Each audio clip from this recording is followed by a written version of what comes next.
Olá para você que até aqui tem me acompanhado nessa série que eu estou fazendo. Aliens, demônios ou tudo uma conspiração?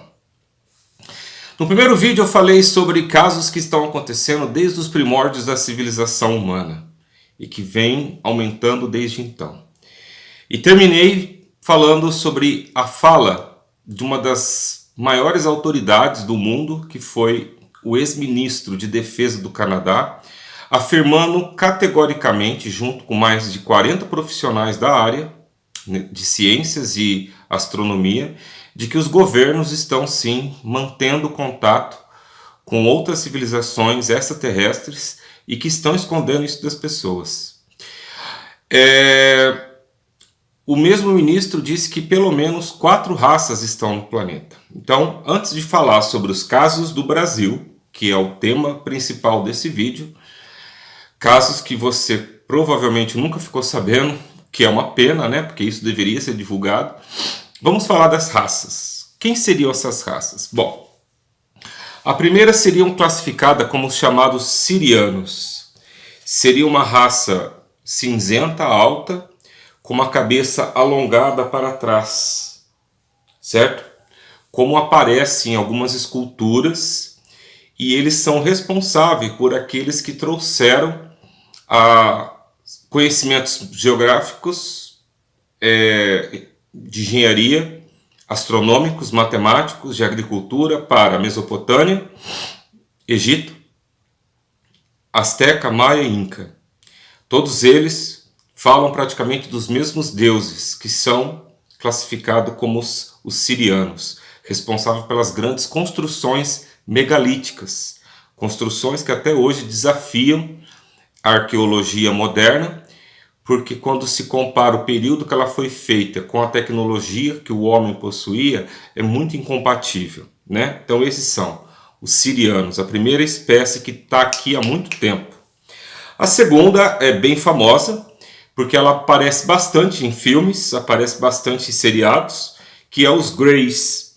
Os Greys são classificados entre os Greys baixos e os Greys altos, né? São aqueles de pele bem cinzenta, sem pelo nenhum, com uma cabeçona, com olhos bem grandes, todos negros, e com uma boquinha bem fininha, né? Você deve estar vendo a imagem aí, né? Eles são considerados uma raça extremamente avançada, com tecnologia além da compreensão.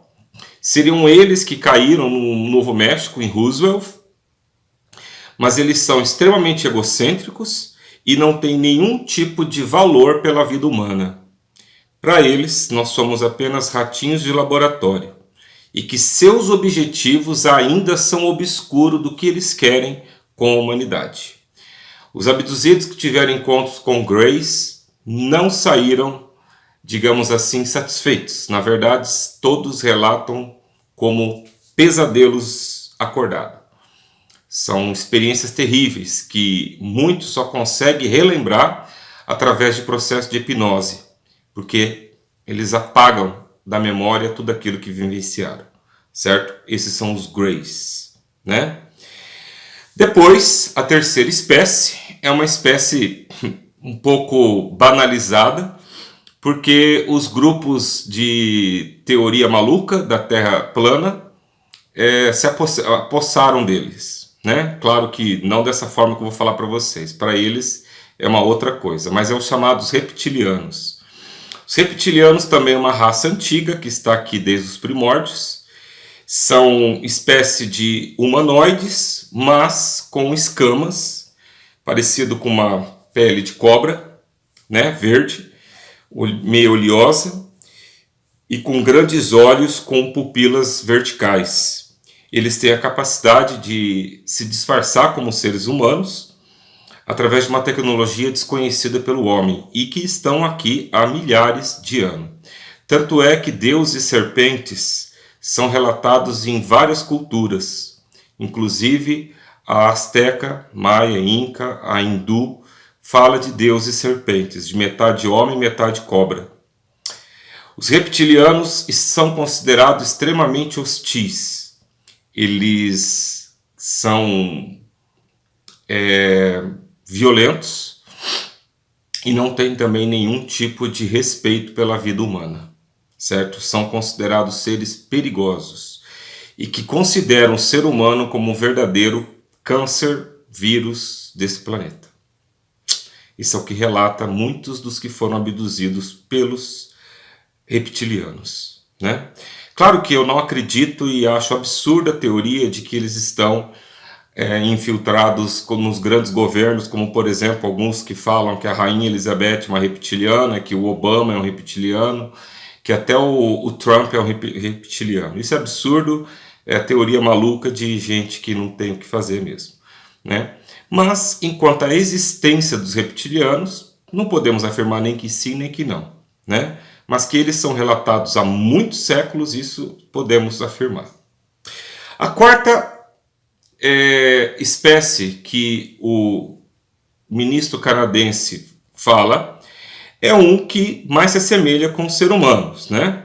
De acordo com Paul Heyler, são os arianos ou nórdicos, que são muito parecidos com os seres humanos, porém eles têm uma estatura maior, de 2 metros, 2 metros e pouco, pele muito mais branca, cabelos do loiro para o branco, né? Olhos um pouco maiores e totalmente azuis para o cinza, certo? Azul para o cinza. Eles se comunicam telepaticamente, são considerados pacíficos e exploradores, cientistas, que estão aqui apenas para observar o desenvolvimento e a cultura e a evolução humana. Não estão aqui para interferir e nem para nos agredir, né? São considerados pacíficos. E que, de acordo com alguns que já tiveram experiências com esses arianos, eles já travaram no passado guerras com outras raças, inclusive com os reptilianos e greys. Um detalhe curioso é que nos livros antigos do hinduísmo fala de guerras entre deuses nas nuvens. E na Idade Média, vários historiadores também falam de estrelas que guerreavam com estrelas numa noite que não havia lua, né? Guerras assim são muito comum no folclore e na mitologia humana. Não sabemos aonde está a verdade e o mito no meio disso tudo. Bom, vamos agora falar a respeito dos casos que envolvem o Brasil, que é o que nos interessa, né? Será que o Brasil está livre dessa presença alienígena? Bom, não estamos. O primeiro caso que eu quero falar é o caso que mais me impressiona pela quantidade de provas, evidências, testemunhos e pessoas envolvidas. E eu fico espantado de saber que hoje, de cada 10 pessoas que eu converso, 10 não fazem ideia do que é esse caso. Ninguém sabe. Somente quem realmente viu na televisão há 20 anos atrás, ou há 40 anos atrás, ou quem estuda, quem pesquisa, porque isso caiu no esquecimento. Parece que a mídia, as forças armadas quiseram de todas as formas encobertar o que aconteceu.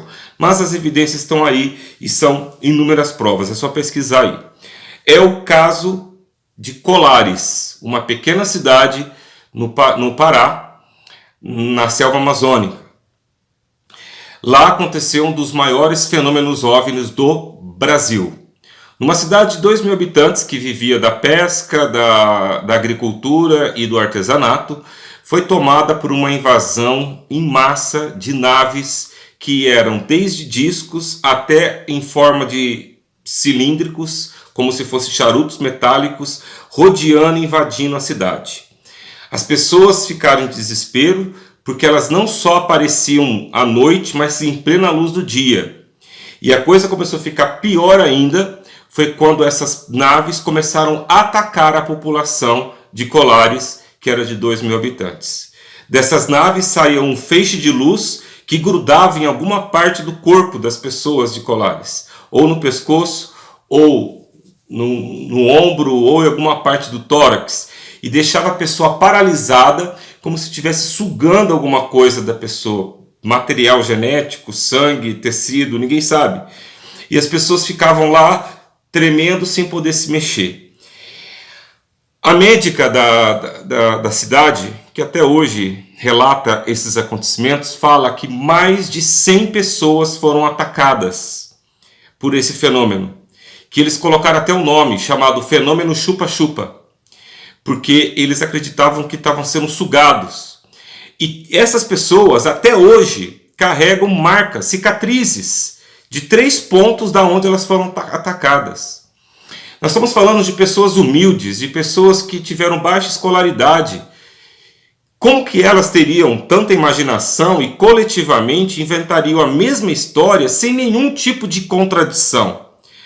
A médica até então achava que era uma histeria coletiva, até que ela presenciou com seus próprios olhos um dia que ela estava indo no consultório com sua assistente, onde ela viu um cilindro enorme, no tamanho de um prédio, flutuando em cima dela, de um metal que ela descreve que uma cor tão linda que ela jamais vai esquecer, mas que desse cilindro veio um feixe de luz na sua assistente, derrubou-la no chão e ficou por alguns segundos sugando alguma coisa dela. E ela, desesperada, tentando arrastar, não conseguia, porque disse que ela era um pouco gorda e que deixava ela paralisada também. Quando o feixe sumia, a pessoa retomava a consciência, mas ficava em estado de pânico, em desespero. As autoridades começaram a chamar o governo para tomar alguma providência. E veio o exército, e o exército chamou o ataque em Colares de Operação Prato. Então procura aí no Google o que foi a Operação Prato. Procura aí no YouTube, Operação Prato, que você vai ver muitos detalhes desse ataque em massa numa cidade brasileira. Mais de 1.000 pessoas abandonaram suas casas, seus lares, seus empregos e fugiram de Colares. A cidade ficou quase uma cidade deserta. Os pescadores que levavam alimento para as pessoas fugiram e as pessoas começaram a passar fome. O exército, quando apareceu, de vez aparecer com metralhadoras, mísseis, etc., para proteger a população, eles vieram com material de observação, com muitas câmeras, com muita forma de documentar. Nenhum tipo de armamento. Muito registro foram feitos, certo? O responsável pelos registros era o capitão Urangel Holanda, que na época entrou como cético e saiu como um dos maiores defensores, porque ele teve contato direto com os objetos e as supostas criaturas que estavam ali. De repente, quando o exército estava ali quase sabendo explicar o que estava acontecendo, tentando entrar em contato, vem uma ordem do alto escalão, nós estamos falando da época do regime militar, dizendo para cancelar tudo e voltar para as bases. Por quê? Porque quem assumiria agora seria o governo americano, ou seja, a CIA já estava no Brasil e ia tomar a rédea do que estava acontecendo lá em Colares. De acordo com muitos ufólogos, Colares foi uma espécie de experimento alienígena, por ser uma cidade extremamente isolada, longe de tudo, e que não sofreria tanta influência, mas que traumatizou os moradores até os dias de hoje. 20 anos depois, em 1997, Urangel Holanda foi dar uma entrevista no Fantástico. Ele já era aposentado e foi falar tudo o que aconteceu. Ele descreveu as formas das naves, ele descreveu a forma dos seres que ele viu para os repórteres ali. Ele abriu a boca e falou tudo, numa reportagem enorme, que está aí, disponível no YouTube. Por coincidência, dias depois, o capitão, sem histórico nenhum de doença mental, se mata. Suicídio. Claro que a família, muito menos os amigos de Holanda, acreditaram que aquilo ali foi um suicídio, mas sim uma queima de arquivo por ele abrir a boca, por ele vir a público falar coisas que não deveria. Este não é o primeiro caso que acontece de militar que aparece em público e fala e que aparece morto, suicidado. Nos Estados Unidos, vários militares tiveram esse mesmo destino. Coincidência, né? Abrir a boca dá uma vontade de morrer. Tá bom. Ainda está sob o poder do governo americano, do governo brasileiro, centenas de fotos e vídeos sobre esse incidente que aconteceu em Colares em 1977, no ano que eu nasci. Incrível, né? Pesquisem mais, pessoal. Falei muito pouco do que realmente aconteceu. Outro caso brasileiro famosíssimo é o caso do ET de Varginha. Aí você vai falar, você tá zoando comigo. ET de Varginha foi uma trollagem, foi uma piada, foi uma mentira, foi uma pegadinha. Será? Você estudou? Você pesquisou? Você foi atrás para ver o que realmente aconteceu? Pois é, eu fui. E eu descobri muitas coisas que eu não sabia até então. Primeiro, várias cidades na região de Varginha registraram por semanas avistamento de OVNIs. E esses avistamentos foram documentados por várias filmagens que estão aí jogadas na internet. De objetos que eram desde enormes até objetos pequenos, parecendo sondas, que passavam pelas ruas das cidades e que eram filmados numa época onde ninguém sonhava em haver drones, né? Hoje seria muito fácil confundir com um drone, mas não era. Nós estamos falando em 97, isso não tinha como acontecer isso, né? E sem contar que eram sempre da mesma estrutura, redondos, metálicos e que passavam em altíssima velocidade, né? Logo depois disso, uma das câmeras que estavam filmando esses objetos conseguiu captar uma nave que caiu nas redondezas de Varginha. Imediatamente o bombeiro e a polícia militar e o exército foram até lá resgatar para ver o que tinha acontecido. A ordem foi dada e um hospital, uma ala inteira de um hospital de Varginha foi evacuado e reservado para o resgate do que eles haviam encontrado naquele local.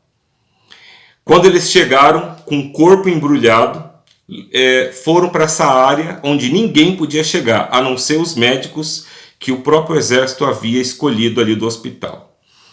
Os médicos ficaram horrorizados, assim como toda a equipe, porque quando eles viram, não era humano aquilo que eles trouxeram.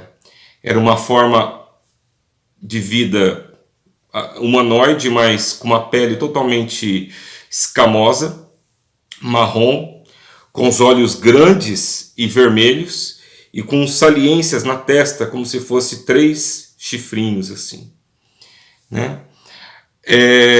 Por coincidência, o soldado, o policial que embrulhou o corpo para levar até o hospital, morreu semanas depois por uma doença que foi classificada como desconhecida, né? Tá tudo aí, eu estou mostrando nas imagens aquilo que eu consegui achar, beleza? Bom, também teve o avistamento de 3 garotas nesse mesmo período que estavam voltando para casa e foram atravessar por um terreno baldio, um terreno abandonado. E lá, perto do muro, elas escutaram um murmúrio, né, um sussurro, e acharam que era um cachorro que estava doente ou morrendo. Mas quando chegaram perto, viram que era grande demais para ser um cachorro. E era o mesmo ser descrito como aquele que chegou no hospital. Pele marrom, olhos grandes e avermelhados e com 3 saliências na cabeça. Elas ficaram horrorizadas pela aparência e pelo forte odor que aquele ser passava, né? Elas saíram em desespero e logo em seguida a polícia chega, isola a área e aquele corpo desaparece também, certo? Os céticos vieram dizendo que as meninas tinham confundido com um anão bêbado da cidade, porque é muito fácil, né, você não reconhecer um anão que todo mundo sabe quem é na cidade, com um ser com olho vermelho, com 3 saliências na cabeça e com pele completamente marrom brilhante. É muito parecido mesmo, né? Bom, as meninas também contam que dias depois, autoridades militares apareceram na casa delas com maletas de dinheiro, dizendo que elas receberiam aquela quantia para simplesmente não mais se pronunciar para nenhuma mídia. Porque na época a mídia caiu em cima, não havia outro assunto no SBT, na Record e na TV Globo. Eu lembro, era só Varginha, ET de Varginha para todo lado. Foi criado memes, até hoje lá tem estátuas, tem até uma nave no meio da cidade. Virou um ponto turístico.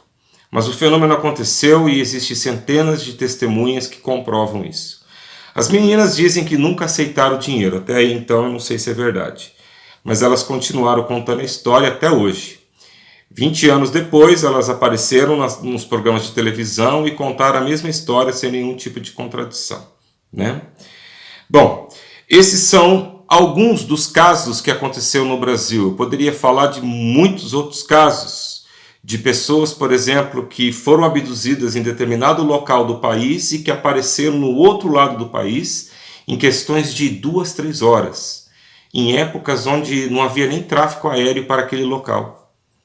Como um professor universitário que desapareceu assim que saiu de casa, 7 horas da manhã, e que foi aparecer de São Paulo em Rondônia, depois de 2 horas, quando ele foi atacado por uma luz forte que veio na direção dele, né?